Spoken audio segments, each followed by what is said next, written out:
Buenas, de nuevo en este segundo bloque de la clase. Me parece que ha sido una buena idea hacer un pequeño apretón y acabar la agregación y ver un ejercicio en el primer bloque.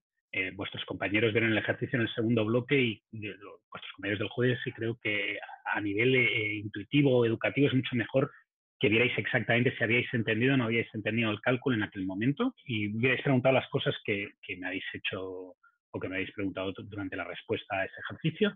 Ahora vamos a dejar la agregación y vamos a empezar al siguiente paso, que son los planes intuitivos, que va a cubrir todo lo que vamos a hacer durante este segundo bloque de la clase. Creo también que ha sido una mejora lo de Google Forms. Si alguno de vosotros tiene algún tipo de pregunta o mejora o comentario, creo que la mayoría de vosotros les resulta mucho más cómodo que Quizzes. Era una prueba, seguramente si no hay quejas, pues nos pasaremos completamente a Google Forms y empezaremos a hacer exactamente todas las pruebas, todos los controles con el formato que acabamos de ver. Este segundo bloque no tiene control, así que si alguno de vosotros simplemente quiere irse y ver esto a posteriori, está en su libertad. Yo lo voy a grabar. Es un tema bastante importante y es relativamente pesado porque requiere bastante numérica, así que yo recomendaría que según fuera pasando cualquier tipo de problema que os encontréis me paréis automáticamente. No voy a acabar toda la planificación intuitiva hoy, va a quedar una parte para el primer bloque de la semana que viene, ¿de acuerdo? Quiero empezar por qué es la idea básica de este tipo de métodos.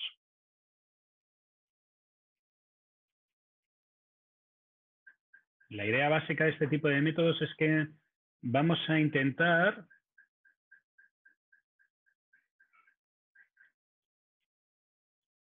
encontrar un plan de trabajo que se adapte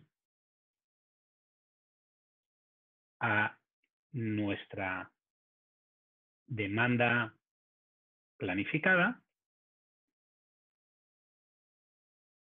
siguiendo algún criterio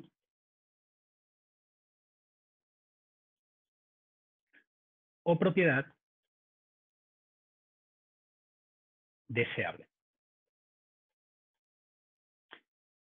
¿Qué significa esto? Esto implica que no vamos a optimizar. ¿De acuerdo? No vamos a optimizar. Lo que vamos a hacer es buscar un plan que tenga lógica.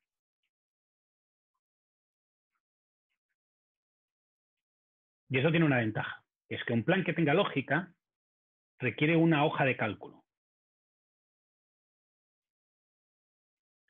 Y un plan que optimice, en este caso concreto, para este problema concreto, requiere resolver un programa lineal entero. Y creo que la mayoría de los presentes offline y concordarán conmigo que es más probable o más fácil encontrarse un plan, un Excel en una empresa que no un solver de programación lineal entera. Es más, yo diría que por cada software de programación lineal entera debe de haber varios centenares de miles de Exceles. Chile es el país del Excel. Se usa la hoja de cálculo para todo. Hace 2 o 3 semanas presenté un proyecto al gobierno y me pidieron que la carta Gantt la hiciera con hoja de cálculo, con un Excel, que presentara un Excel como carta Gantt. Y es curioso porque Microsoft vende un paquete para hacer cartas Gantt que forma parte de Office, que se llama Microsoft Project. Y para nada la carta Gantt se les pensó o se les planteó que la tenían que hacer con un software de carta Gantt. No, un Excel. El presupuesto en un Excel, todo en un Excel. ¿De acuerdo? Por tanto, vamos a hacer un plan en Excel y vamos a intentar entender exactamente qué es la idea que hay detrás, qué cálculos se están haciendo, por qué se hacen esos cálculos y cuál es el objetivo, la idea detrás de cada una de estas propiedades aceptables o deseables que vamos a considerar. Porque no vamos a considerar solamente una, vamos a considerar unas cuantas. ¿De acuerdo? Muy bien, pues generalmente la mayoría de problemas de planificación agregada tienen unos datos que se parecen a estos. ¿Sí? Tienen un horizonte temporal.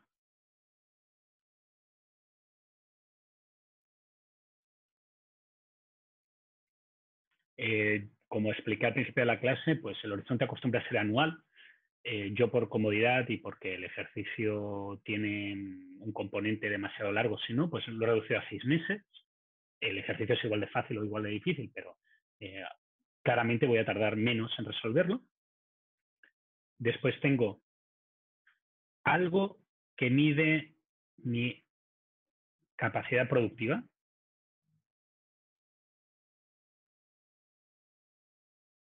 que en este caso está en días, pero podría estar en cualquier otra métrica. Y finalmente, algo que mide mi demanda, lo que me solicitan a mí. ¿De acuerdo?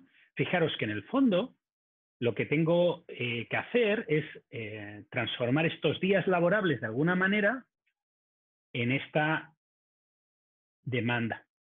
Y fijaros que va a haber algún problema, porque hay días laborales en que yo tengo, o meses en que tengo 20 días laborables y una demanda de 500 unidades, y hay otros días en que solamente tengo un día más y tengo que hacer 1.600 unidades más.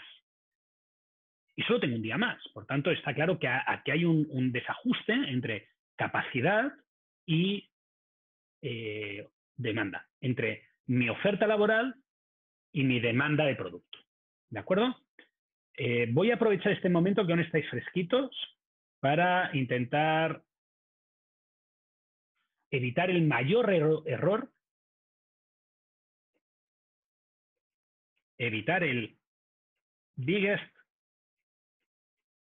error. No sé cuántas veces me habrá pasado a lo largo del tiempo que llevo dando clases de planificación agregada, que ya debe ser como 17 años, que hay un pequeño error típico que cometen los alumnos, que es cómo mido mi capacidad.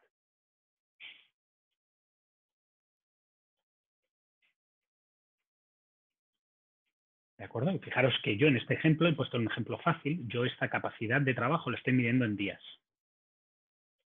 En este caso concreto. Lo podría medir en 1000 cosas. Lo he puesto en días porque mira. Pero hay a veces que yo pongo exactamente lo mismo que hay aquí. Los meses, la demanda, la columna de la izquierda, la columna de la derecha. Pero la columna del medio no la pongo. Y entonces, si no hay días, ¿cómo resuelvo el ejercicio?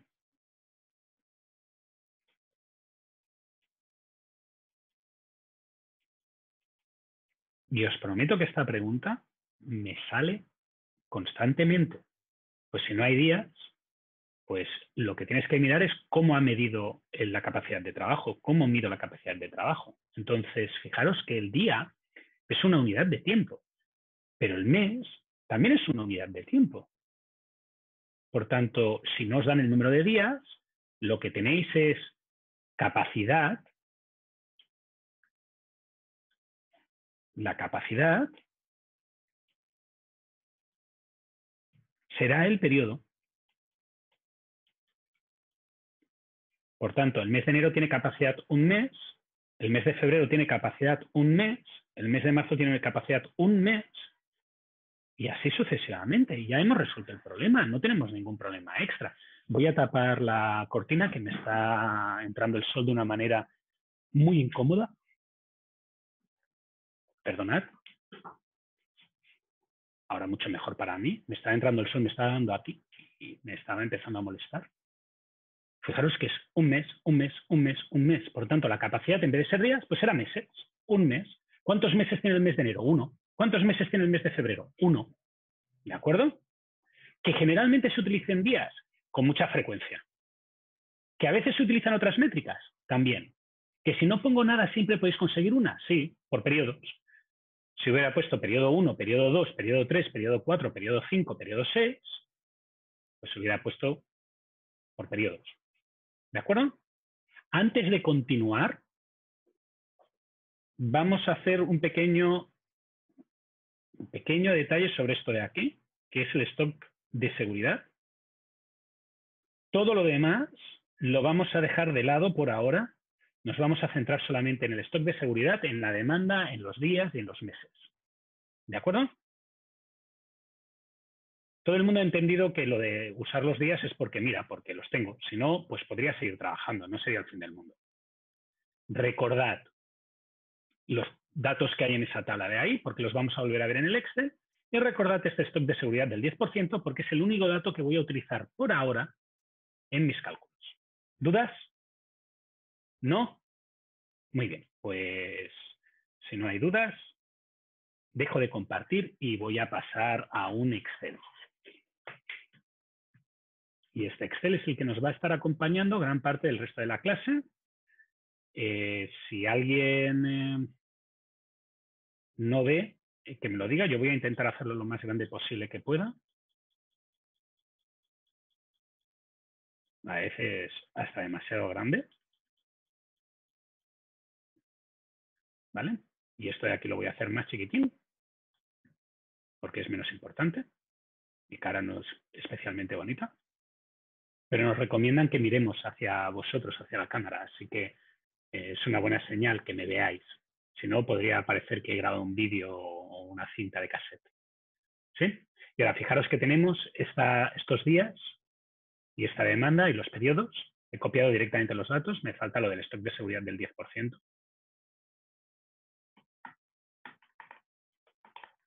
¿Qué es un stock de seguridad de un 10%? Básicamente, un stock de seguridad es una cantidad que quieres tener por si pasa algo. Es como un valor que te autoimpones, que te permite determinar o que te permite controlar posibles problemas que puedas tener. Tener un stock de seguridad de un 10% de la demanda de un periodo básicamente equivale a decir que quieres tener siempre disponible un 10% de ese producto ahí. Por ejemplo, el stock de seguridad de 500 sería 50.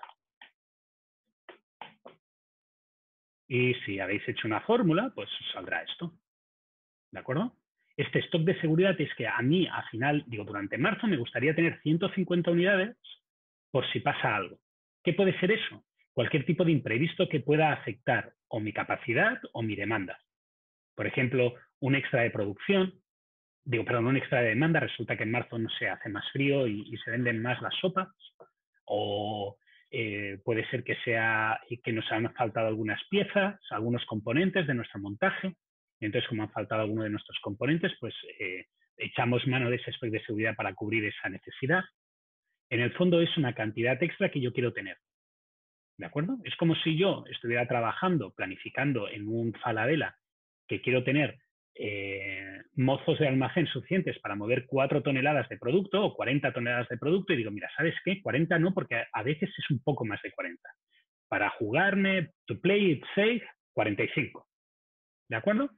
Esa es la idea del stock de seguridad. Es un extra. ¿Sí? Muy bien.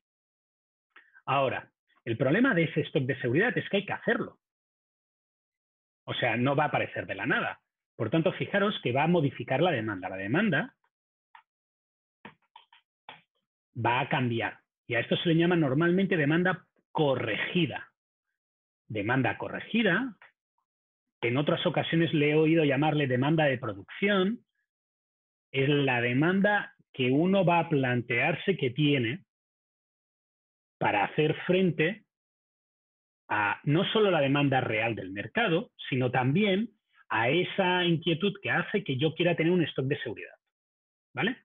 Y este es otro error típico de los alumnos, que es decir, bueno, pues será la demanda más el stock de seguridad. ¿Sí? Y ya está. Esto es lo que tengo que fabricar si yo quiero cumplir esa cantidad. Y eso es falso. Es falso. ¿Vale? Voy a explicar por qué es falso. Y para explicar por qué es falso voy a hacer una simulación. Una simulación del stock. yo empiezo con 0 unidades. Entonces, en enero, ¿con cuántas acabo? Pues si he producido 550 y mi demanda real es de 500, pues acabo con 50, que es lo que realmente quería tener, ese stock de seguridad. Pero ahora vamos a febrero. Yo he producido 1100 y tenía ya 50 en el almacén. Y vender, he vendido 1000. Por tanto, si yo fabrico 1100, he fabricado 100 de más 50 que ya tenía en el almacén, he fabricado 150 de más. Y así sucesivamente. Fijaros que la simulación al final acaba diciendo que he fabricado 750 unidades de más. ¿Sí? Por tanto, hay algo que estoy haciendo mal al calcular la demanda corregida. Y lo que estoy haciendo mal al calcular la demanda corregida es que tengo que tener en cuenta que no es que tenga en este mes que hacer 100 unidades más. En este mes lo que tengo que hacer es 50 unidades más. Porque mi stock de seguridad ya eran 50, ahora quiero tener un stock de seguridad de 100, pues tengo que hacer 50 más para llegar a ese stock de seguridad de 100. ¿Sí? ¿Preguntas? ¿Todo el mundo ha entendido la idea? La idea básicamente es que yo voy a aumentar este valor que tenía originalmente de hacer 550 y ahora para febrero lo que voy a hacer es 1000 más la cantidad de inventario extra que quiero tener. Entonces, tenía 50 y la cantidad extra que quiero tener es 100, pues tengo que hacer 50 más, 100 menos 50. No 100 más, solo 50 más. Ahora, fijaros que aquí quiero tener 50 más y aquí quiero tener pues 60 más. Ahora empieza el problema en el cual quiero tener de menos. Bueno, pues si antes tenía 210 y quiero tener 180, quiere decir que esas 30 extra de más que hay de diferencia, ya no las quiero. Por tanto, las puedo utilizar para cubrir la demanda. Así que en realidad lo que tengo que fabricar son 1800 menos 30, que es la diferencia entre 180 y 210. 1800 más, abro paréntesis, 180 menos 210. Esas 30 de menos que ya tenía en el almacén, que ahora no quiero tenerlas porque ya no necesita tanta seguridad, y me libro de ellas vendiéndolas como demanda, para cubrir la demanda, porque pueden cubrir la demanda, son producto. Y ahora, en el mes de junio, fijaros que hay 120 unidades de las que me quiero liberar en el almacén.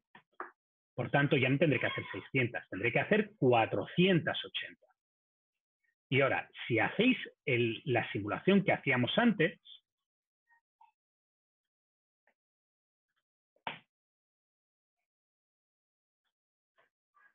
fijaros que el inventario que obtendría sería exactamente el que quería tener. Si yo fabrico la demanda corregida mes a mes y mi demanda es la demanda que yo he planificado, columna E, columna C, y tengo en cuenta los inventarios que hay por el medio, al final llegaría a tener el stock de seguridad que yo quiero tener. ¿De acuerdo? ¿Preguntas? ¿Todo el mundo ha entendido esto? Profe, ¿la demanda corregida es al final lo que yo produzco? Exactamente. Esta demanda corregida también se le llama demanda de producción. No es lo que yo produzco, es lo que mi target de producción. Verás que en realidad lo que sucede es que en abril voy a necesitar mucha producción para cubrir, y entonces a lo mejor lo que hago es que en enero, en vez de hacer solo 550, hago 1500. Y esas 1000 de más las dejo guardadas para abril. A efectos prácticos, esta es la demanda que usaré para planificar, que es diferente a la demanda observada. ¿De acuerdo? ¿Más dudas? ¿No? Vale. La simulación de stock la voy a eliminar porque no la necesito. Y ahora, Nicolás dice, ¿podría poner nuevamente la ecuación que modela la demanda? Sí, mira, la demanda es la demanda del mes más el stock de seguridad del mes menos el stock de seguridad del periodo pasado. C4, D4 menos D3. ¿Sí? Esto se puede hacer con paréntesis, que es intuitivamente lo que tienes que hacer, o se puede hacer sin paréntesis, porque no hay efecto del paréntesis para nada. ¿Vale?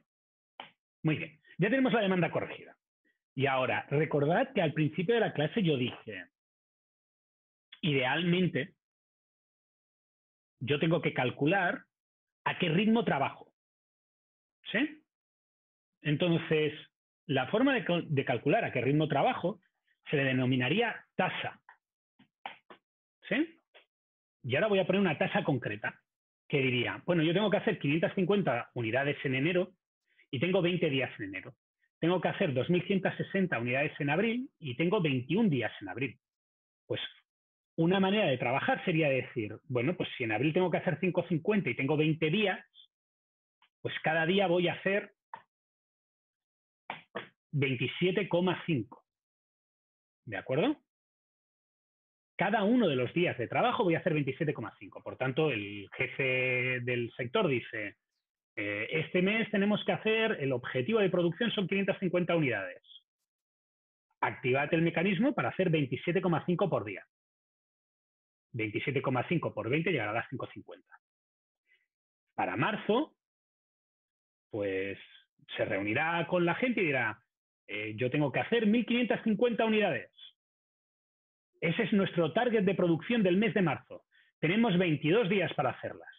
Pues cada día se trabaja a 70,45. Y así sucesivamente para todos los días. ¿Sí? Que básicamente a esto se le llama tasa just in time. Y como es un concepto relativamente importante y necesita una cierta explicación teórica y no quiero que se quede todo concentrado solamente en los cálculos del Excel, quiero que veáis también o que os quedéis con algo más sólido a posteriori, voy a volver al iPad y voy a explicar un poco qué significa este concepto. ¿De acuerdo? Muy bien.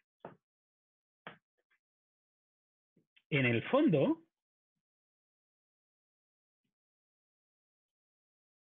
con los datos disponibles,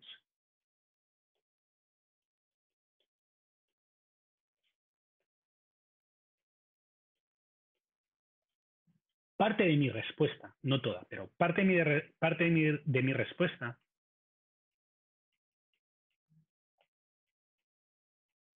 debe ser el ritmo de trabajo a realizar.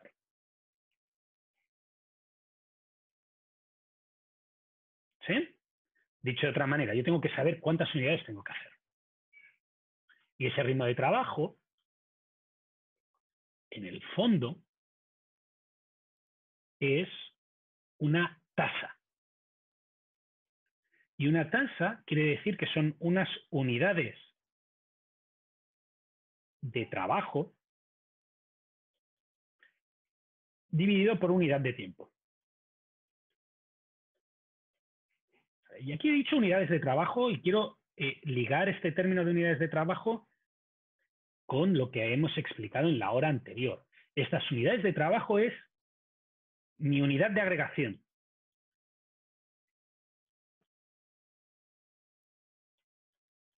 ¿De acuerdo? Quiero que quede claro porque genera ciertos problemas, ha generado históricamente ciertos problemas con alguno de vosotros. Cuando en vez de poner unidades de producto, he puesto dólares, UFs, horas. Da igual. Esto de aquí es un resumen de mi trabajo. ¿En qué he agregado yo? En la medida en la que yo he agregado. ¿Sí? Dicho de otra manera, si aquí, en vez de haber agregado la demanda en unidades, lo hubiera agregado en millones de pesos, La fórmula que me hubiera salido aquí hubiera sido millones de pesos por unidad de tiempo. Y si aquí hubiera agregado la demanda, en vez de en unidades de producto, en horas laborales, que en el mes de enero tengo que trabajar el equivalente a 500 horas laborales, aquí, arriba en el numerador, hubiera tenido horas laborales. ¿De acuerdo? La unidad del denominador es mi unidad de capacidad.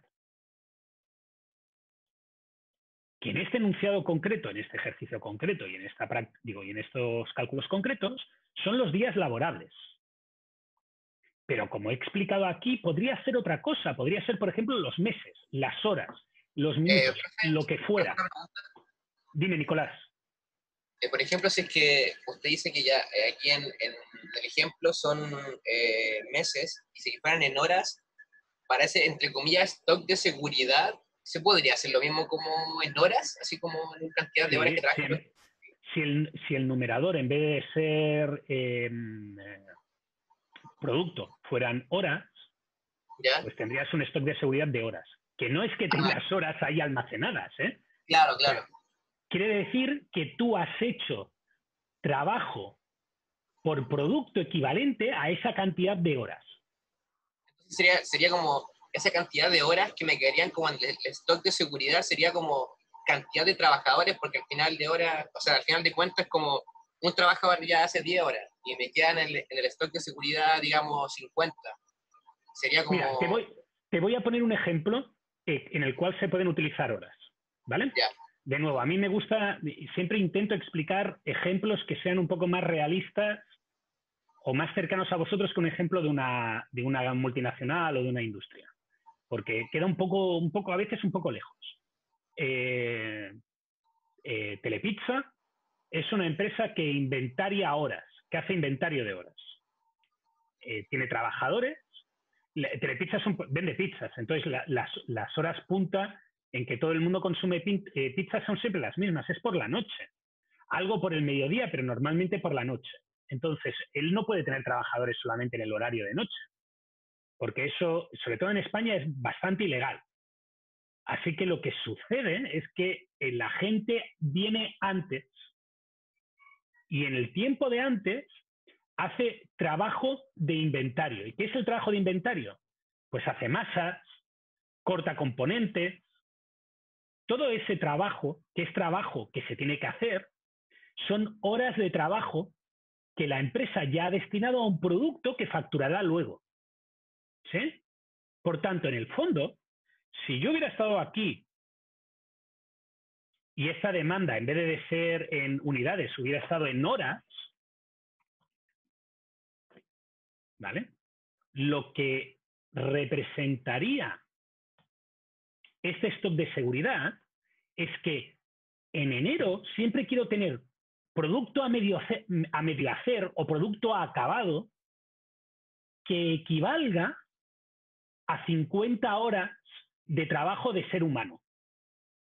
¿Sí? Igual que si esto en vez de ser horas hubieran sido UFs, y yo soy una empresa que, por ejemplo, trabaja haciendo diferentes tipos de cableado eléctrico, ahí están concentrados pues el cable de 1,5, que es ese cable finito, y el cable de 4, que es un cable gordo. Bueno, el 4 tampoco es tan gordo, pero es bastante más gordo que el de 1,5. O sea, entre 1,5 y 4. Pero ese 50 que hay ahí sería, quiero tener cable por valor de 50 UF ya hecho. Y en vez de hacer cable por valor de 500 UF, voy a hacer cable por valor de 550 UF. Teniendo en cuenta que esas 50 UF extra es producto que tengo por seguridad. ¿De acuerdo? ¿Qué producto concreto va a ser? Al final del curso, del tema, veremos desagregación. Y volveremos a transformar estos 550 UFs de producto en cada uno de los productos, de los subproductos que hay. ¿De acuerdo? ¿Ha quedado más claro ahora por qué utilizo una medida? Y básicamente no es que use esa medida, es que es como una especie de estándar que utilizo para entender el problema. ¿Sí? ¿Ha quedado más claro? ¿Más preguntas? Sí, súper. Muy bien. Vale, entonces, fijaros que mi respuesta en el fondo tiene que ser algo que me diga, entre comillas, no solamente eso, pero algo que me diga ese ritmo de trabajo, esa tasa de trabajo, ese número de unidades dividido entre unidad de tiempo. Y entre las alternativas que hay, una alternativa es lo que he llamado yo alternativa JIT, que es la alternativa Just in Time, que es la alternativa que tiene menor stock. Y la alternativa que tiene menor stock, alguien me dirá, profe, pero esas 50 unidades, digo, son stock. Digo, no. Esas 50 unidades es seguridad, es algo que quiero tener. Y como lo quiero tener, no puedo penalizarlo, porque lo quiero tener. Por tanto, menor stock, si queréis, indeseado. Y la mejor manera para no tener stock deseado es hacer lo del periodo justo en el periodo. Y eso equivale a producir tantas unidades por día, en este problema concreto con estas métricas, como la suma de unidades dividido entre número de días. ¿De acuerdo? Y esto es lo que hemos hecho en este cálculo de aquí. Exactamente lo que hemos hecho en este cálculo de aquí. ¿De acuerdo? Hemos hecho la tasa just in time.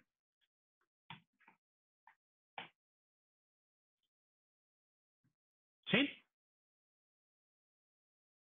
Un aviso para todos aquellos de vosotros que os gusta un poco el efecto de la realidad. Fijaros que hay un mes, que es el mes de junio, que hay que hacer 24 unidades por día. Y hay otro mes, que es el mes de abril, que hay que hacer 102,8 unidades al día. Eso significa, versión rápida para que lo veáis, que en abril se trabaja 4,3 veces más. Y eso puede ser factible o no. Lo que está claro es que esta empresa tiene un problema, que es que tiene una demanda altamente heterogénea, muy estacional, y necesita un plan para responder a esa estacionalidad. Y una opción es la que veis aquí, que es adaptar la capacidad productiva. Cada mes se hace justo lo que se necesita, pero este plan requiere cuadriplicar la capacidad de producción en épocas concretas. Y eso es muy difícil. Muy difícil porque si va por máquinas, las máquinas hay tiempo que no hacen nada y las máquinas hay que amortizarlas, valen mucha plata, por tanto a ti te gustaría que estuvieran siempre siendo utilizadas. Segundo, implica cambiar la plantilla mucho. A veces tienes una plantilla, a veces tienes 4 veces más y después la despides de nuevo. Mal rollo en el trabajo.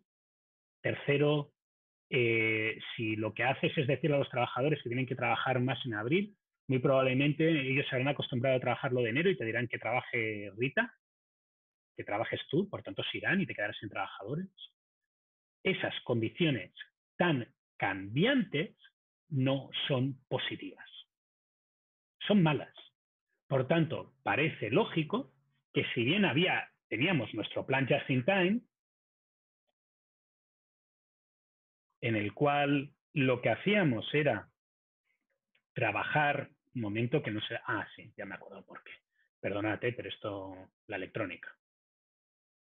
Teníamos nuestro plan Just in Time, que hacía cada mes lo que tocaba, si lo podéis hacer súper, pero si no lo podéis hacer, tenemos que intentar pensar en algún otro tipo de plan que nos permita llevar a término nuestra planificación. Y recordad que nosotros estábamos haciendo planes intuitivos y queríamos que tuvieran una cierta lógica. La siguiente lógica que voy a explicar son lo que se denominan planes basados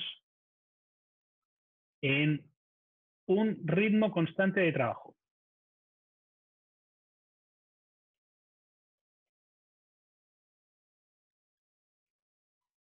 ¿De acuerdo? No seré la primera persona en el mundo, posiblemente no seré la última persona en el mundo.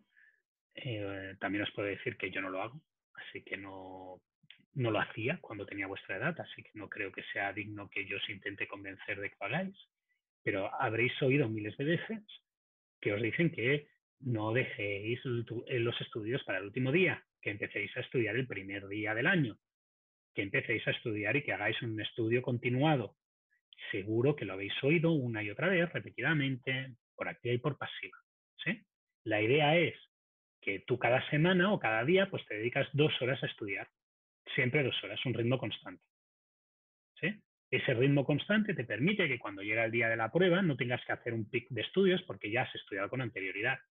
Suponiendo que tengas algo de memoria y que no se te olvide todo de un día para otro, que también puede ser, ¿eh? Hay gente que le pasa. Eso es un ritmo constante. En una industria funciona igual. Idealmente a ti te gustaría que los trabajadores trabajaran todos los días lo mismo.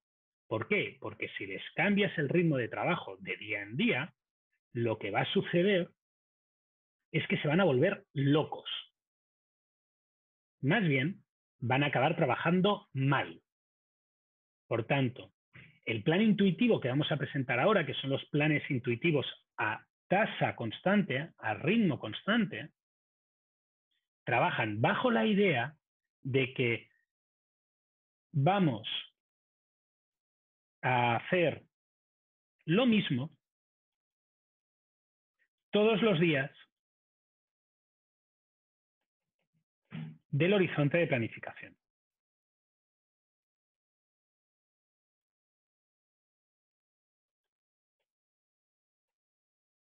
¿De acuerdo? ¿Qué significa esto?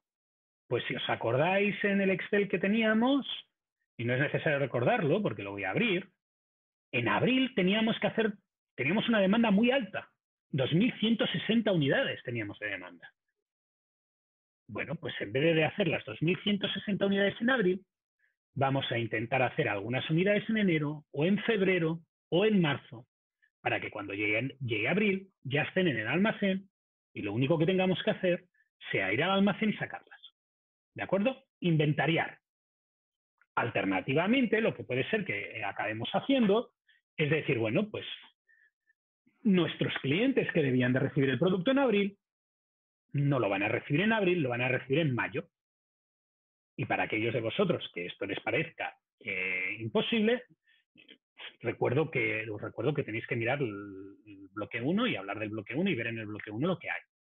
En el bloque 1 ya se comentó que es dependiendo del tipo de producto y de la situación de poder de mercado que tengas. ¿De acuerdo? Para hacer este cálculo, tengo que hacer algo previamente que acostumbra a ser complejo de entender hasta que no ves el resultado final. Por tanto, voy a hacerlo y una vez lo tenga hecho, voy a intentar explicar lo que he hecho. Dicho de otra manera, no voy a hacer como siempre, que intento explicar la lógica y luego que veo la lógica explicar el cálculo. Voy a hacerlo al revés. Voy a hacer el cálculo y después voy a explicar la lógica. Para el cálculo lo que tengo que calcular son los días acumulados y lo que tengo que calcular es la demanda corregida acumulada.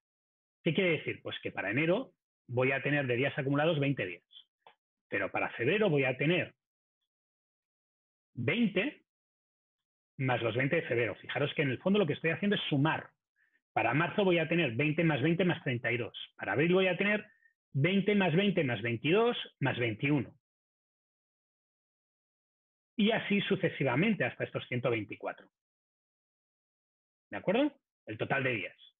Fijaros que en el fondo lo que he dicho es cuántos días tengo desde el 1 de enero hasta el 30 de abril, hasta el 31 de mayo, hasta el 30 de junio. Y para la demanda corregida acumulada, pues lo mismo, pero con la demanda corregida. 550, 550 más 1050, 550 más 1050 más 1550 y así sucesivamente. ¿Vale? Y aquí tengo mis valores. ¿Preguntas? ¿No? También porque lo voy a necesitar luego para que entendáis un poco la lógica de lo que hay. Esto lo podríamos graficar con un gráfico de dispersión. Y saldría una cosa como esta. Y ahora, como no quiero manchar esto porque es un poco feo, voy a eliminar esto y me voy a ir a un PowerPoint que sí que tengo hecho, en el cual está exactamente ese mismo dibujo. Está aquí. ¿De acuerdo? Y ahora, fijaros que yo ya le he puesto un título, le he puesto tasa, por algo será, y estos 6 puntos de aquí equivalen a los 6 puntos que he dibujado. Por tanto, si os fijáis, el punto de marzo, que era este de aquí, lo que representaba era 3.150 unidades en 62 días. ¿De acuerdo? Bueno, pues si os fijáis, en el eje Y están esas 3.150 unidades APP, en realidad exacto, porque esto es un gráfico hecho por ordenador, y aquí en el eje Y lo que tengo son 62 días. ¿Sí? Así que si escribo un poco, para que quede un poco más claro, fijaros que el eje X son el número de días y el eje Y son un número de unidades, porque lo que he hecho es sumar. ¿Sí? ¿Todo el mundo está claro? ¿Lo entiende? Bueno, no hay dudas, voy a seguir. Fijaros que si yo cojo este valor, el 0, 0, el origen del eje, y trazo esta línea de aquí, que pasa exactamente por el punto de enero, esta línea de aquí, ¿qué representaría? Pues representaría que cada día hago una cantidad de unidades, no me voy a meter en qué cantidad. Cuando llego al día 20, he cubierto la demanda de 20 y después pues seguiría produciendo al mismo ritmo. ¿Sí? Traducido, mirando de nuevo este valor de aquí del Y y este valor de aquí del X, fijaros que cada curva, su pendiente, indica el número de unidades que hago al día. ¿Sí? Y ahora puede ser que sea como esta o puede ser que sea como, yo qué sé, esta de aquí. Esta de aquí.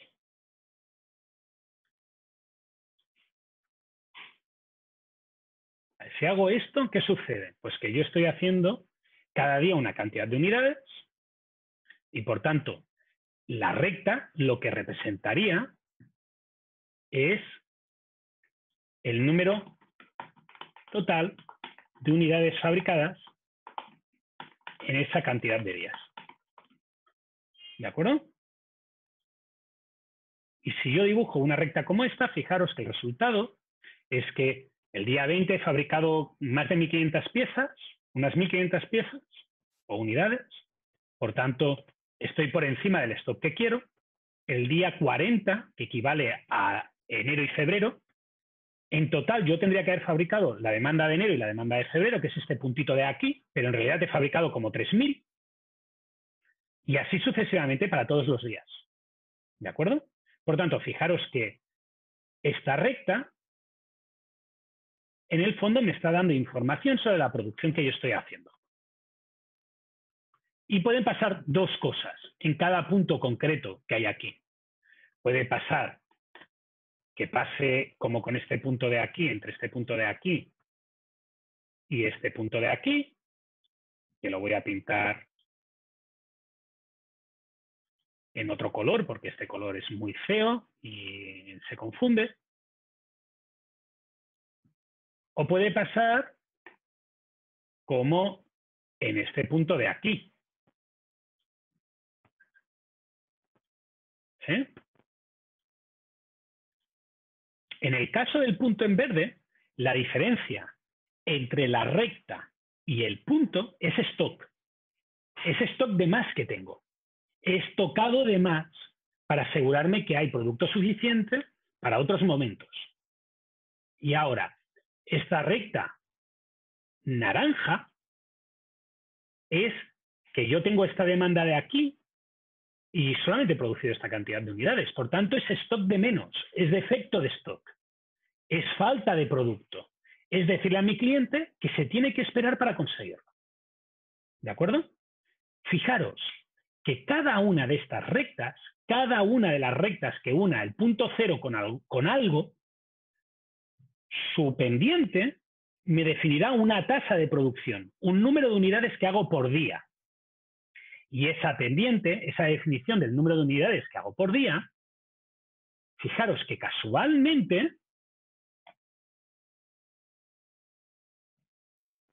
responde a esta pregunta de aquí.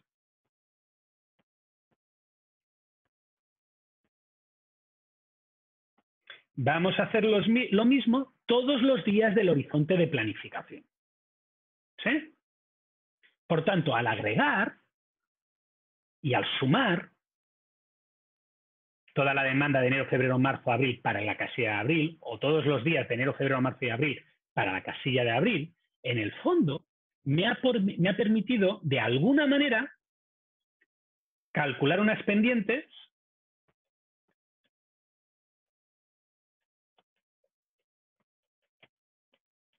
que me permiten determinar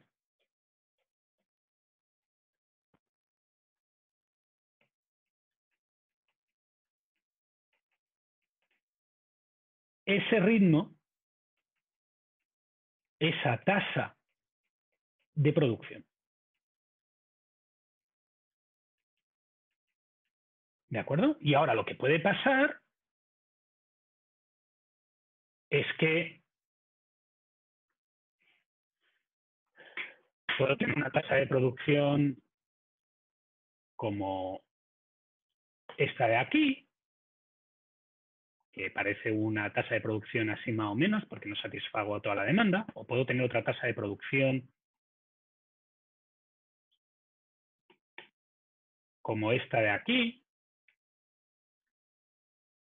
que parece malísima porque estoy produciendo demasiado, porque yo en realidad no necesito tantísimas, necesito menos.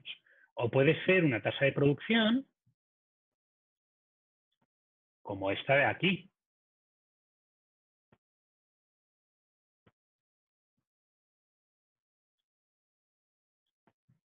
que parece malísima también, porque estoy haciendo mucho menos de lo que necesito. La pregunta es, ¿cuáles de esas tasas, de esas rectas, tienen sentido? ¿Cuáles serían las cosas que parece lógico probar? Claramente algunas tendrán ventajas sobre otras, ¿sí? Y las que acostumbra a tener lógica probar son dos. Las que se conocen como, y lo voy a poner en el ordenador, digo en el iPad para que quede registrado, las que se conocen como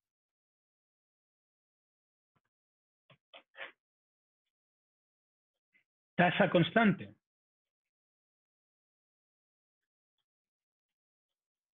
sin ruptura y la que se conoce como tasa constante con ruptura. Recordad lo que había comentado en un momento respecto al uso de la tasa constante sin ruptura, de la tasa constante con ruptura, de lo que estábamos haciendo con un plan intuitivo, que era intentar buscar algo en la solución que tuviera cierta lógica. Cierta lógica para lo que normalmente entendemos que se tiene que hacer, ¿vale? Pues estas dos tasas son tasas que tienen cierta lógica, intentan cumplir alguna idea que tenga sentido. La tasa constante sin ruptura es la tasa mínima que asegura que nunca fallo en inventario. Traducido, que mi curva, mi recta, perdón, que representa lo que yo llevo de acumulado de producción, siempre está por encima de la demanda. Nunca llegará un pedido y el cliente le tendrá que decir, perdón, me he quedado sin eso, vuelva mañana. ¿De acuerdo? La tasa constante con ruptura es la tasa mínima que asegura que durante el periodo de planificación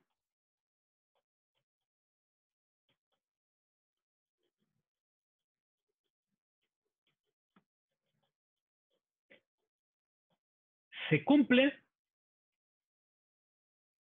con toda la demanda.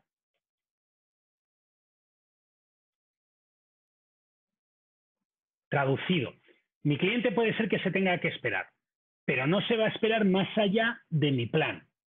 No le voy a tener que decir o no le voy a dejar trabajo pendiente a una persona en el plan del año que viene. ¿De acuerdo? Esos son los dos planes lógicos, la tasa constante sin ruptura, la tasa constante con ruptura. Al menos son dos planes que tienen cierta lógica. Entonces, para ver cuál es el plan a tasa constante sin ruptura, voy a trazarlo y una vez lo trace, vamos a ver por qué es ese plan. Fijaros que esa recta siempre está por encima de todos los puntos. En realidad no siempre. Hay un punto en el que coincide. ¿De acuerdo? Esa recta asegura que ningún punto azul está por encima. Y fijaros que de todas las pendientes que podría haber creado que estuvieran por encima, que tuvieran más pendiente, esta es la mínima. Es una que en el punto más crítico de todo el plan, y el punto más crítico de todo el plan en este problema es este punto de aquí. Este es el punto más crítico de todo el plan. En este punto asegura que cumple. ¿De acuerdo? Ese es el plan a tasa constante sin ruptura. La tasa mínima, la pendiente mínima en este dibujo que asegura que todos los puntos no quedan por encima. Ahora, para la tasa constante con ruptura, lo que se hace es simplemente unir el origen con el final. ¿Sí? A veces habrá puntos que queden por arriba, a veces habrá puntos que queden por debajo. Pero esta tasa asegura que si yo tengo que hacer en total 7.000 y algo unidades, si tengo 120 y algo días, pues haciendo cada día 7.000 y algo dividido entre 120 y algo, voy a satisfacer la demanda total. A veces quedándome por debajo y a veces quedándome por arriba. ¿De acuerdo? ¿Cómo hago esto? Obviamente yo no recomiendo que lo hagáis en el PowerPoint, porque es una pérdida de tiempo. Pero la idea básica de lo que hemos hecho es muy fácil de hacer en el Excel. ¿De acuerdo?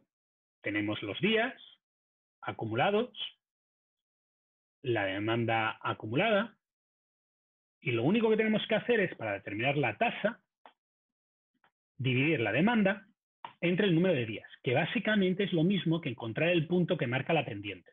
Este valor es la pendiente de esas rectas que he dibujado. Y ahora, la tasa constante con ruptura es este valor de aquí.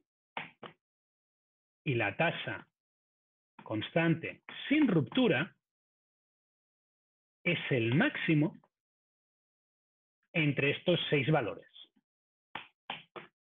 ¿De acuerdo? Por tanto, si vosotros fabricáis cada día 68,07 unidades, os aseguro que nunca vais a tener problemas de inventario. ¿Vale? Siempre vais a estar por encima del inventario marcado por el stock de seguridad. ¿De acuerdo?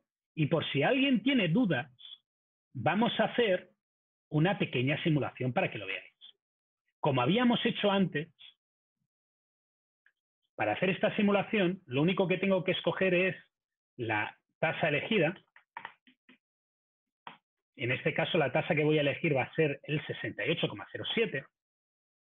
Y ahora aquí, si calculáis la producción, fijaros que cada día voy a hacer 68,07 cada día. Al multiplicarlo por 20, me va a salir el número de unidades que voy a hacer en enero. ¿Sí?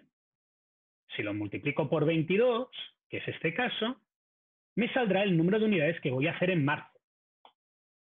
Y así sucesivamente.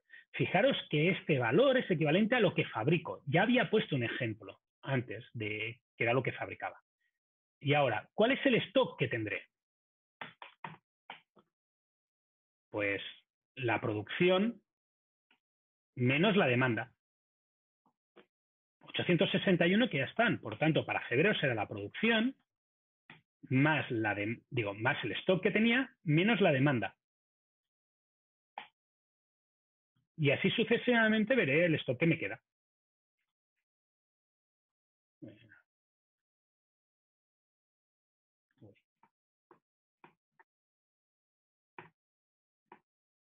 ¿De acuerdo?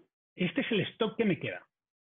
Fijaros que en el mes crítico, que era mayo, perdón, yo quería tener 180 unidades en el inventario y tengo justo 180 unidades en el inventario. Pero nunca tengo unidades con valor negativo. Nunca me quedo sin inventario. ¿Sí? Fijaros que si en vez de haber puesto 68,07 hubiera puesto 60,9677 bla, bla, bla, algunos meses, estos meses de aquí, me hubiera quedado con inventario negativo. ¿Qué significa haberme quedado con inventario negativo? Significa que esos menos 39 son cosas que le he tenido que decir a mi cliente que se espere por ellas. ¿Sí? En vez de detenerlas, le he dicho, mire, tiene que esperarse, se las doy mañana. Y como cada día fabrico 60, pues esas 39 personas vienen al día siguiente y se las doy. ¿De acuerdo? Pero no voy a cubrir la demanda de la gente que venga ese día. ¿Sí? Por tanto, fijaros que esta tasa de aquí, ya sea 68,07, ya sea 60,96 o ya sea 64, me da una serie de propiedades que me permiten determinar qué es lo que me interesa. Trabajar más, trabajar menos, tener más inventario, tener menos inventario, usando una propiedad que es lógica, que es que cada día se fabrica exactamente lo mismo. ¿De acuerdo? Preguntas hasta aquí. ¿No? Voy a hacer un pequeño resumen y para ello quiero ponerme en el iPad. ¿Sí? ¿Cómo calculo la tasa constante sin ruptura? ¿Cómo calculo la tasa constante con ruptura?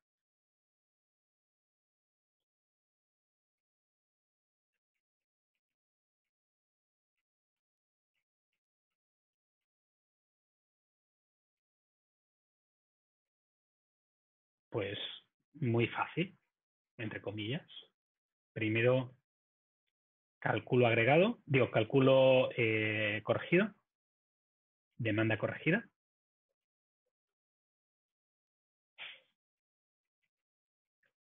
Segundo, cálculo acumulados, mes a mes. Traducido. En enero calculo el acumulado hasta enero, en febrero calculo enero y febrero, en marzo calculo la suma de enero, febrero y marzo, en mayo calculo la suma de enero, febrero, marzo, abril y mayo. Ahora, en el tercer punto, calculo tasas constantes para cubrir demanda en un punto. Cuando digo demanda en un punto, digo demanda hasta un mes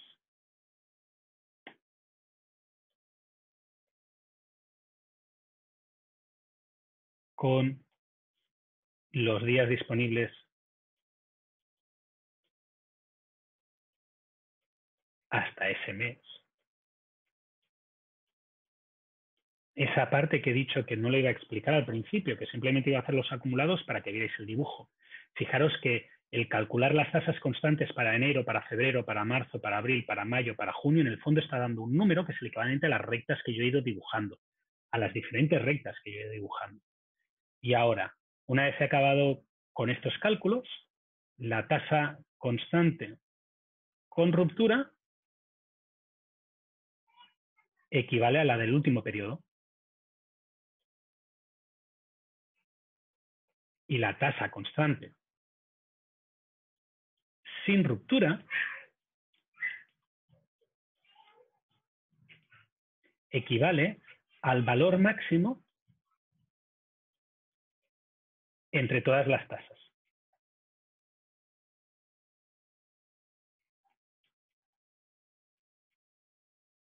¿De acuerdo?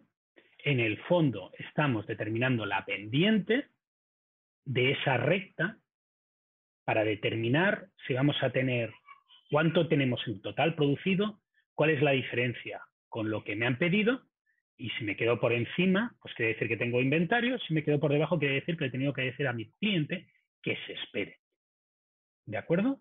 De nuevo, siempre trabajando con esa unidad prototipo y con esa capacidad prototipo de tiempo.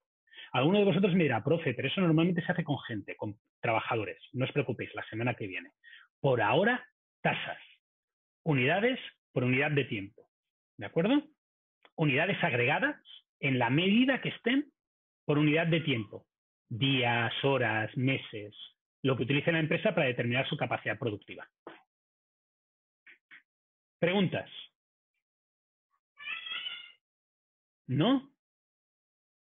Bueno, pues si no tenéis preguntas, la clase concluye por hoy. La semana que viene empezaremos desde aquí. Básicamente, yo recomendaría que intentarais construiros este Excel vuestro, cada uno el suyo, porque lo servirá para la prueba y también servirá para que comentemos algunas cosas en los cálculos intermedios que se tienen que hacer. ¿De acuerdo? ¿Preguntas? ¿No?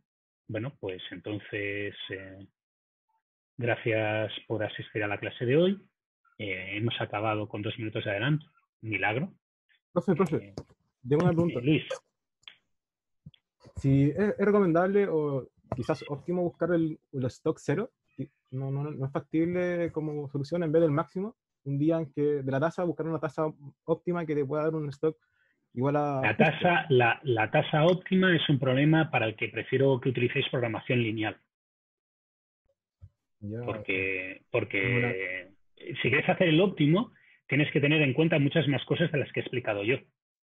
Y eso necesita un programa lineal, que es parte de lo que veremos la semana que viene. Pero obviamente, la optimalidad...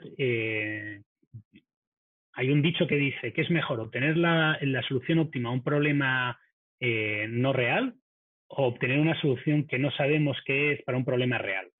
Bueno, la programación lineal es la manera de encontrar el óptimo, pero el óptimo a unos costos que fijaros que ni siquiera he mencionado. Aún me falta. Los costos, si os vais al PowerPoint, aparecen, pero eso lo voy a hacer luego. ¿Sí? ¿Dudas? Sí, gracias, profe. Luis contesta, bueno, creo que ya le he contestado. ¿No es recomendable buscar el stock cero? A nivel teórico, no. En realidad, esta teoría de que el inventario cero es lo mejor del mundo mundial, cuando veamos inventarios, que será el tema 5, os explicaré por qué no. Eso es una doctrina que sale del Japón. Entonces, en Japón viven 120 millones de habitantes, que es 3 veces la población que vive en España. Y Japón tiene la mitad de extensión que España. Por tanto, la concentración de gente es 6-1. Y España es un país en que vive como el triple de la gente, no, el 2,5 veces la gente que vive en Chile. Y tiene una extensión que es como una 10ª parte de lo de Chile. Por tanto, tiene lógica hacer stock cero cuando hay motivos para tener stock cero. Que en Japón es que inventariar cosas es muy caro, el espacio es muy reducido. Pero no tiene por qué ser así en todo el mundo. ¿De acuerdo? ¿Dudas? ¿No hay más dudas? Bueno, pues lo dicho. Nos vemos en un ratito. Yo me voy a quedar aquí por si alguien tiene algún tipo de pregunta adicional. Si no, pues iros desconectando poco a poco y nos vemos la semana que viene. Durante el jueves o el viernes vais a tener noticias mías por el tema de la prueba. ¿Vale? Gracias y hasta la próxima.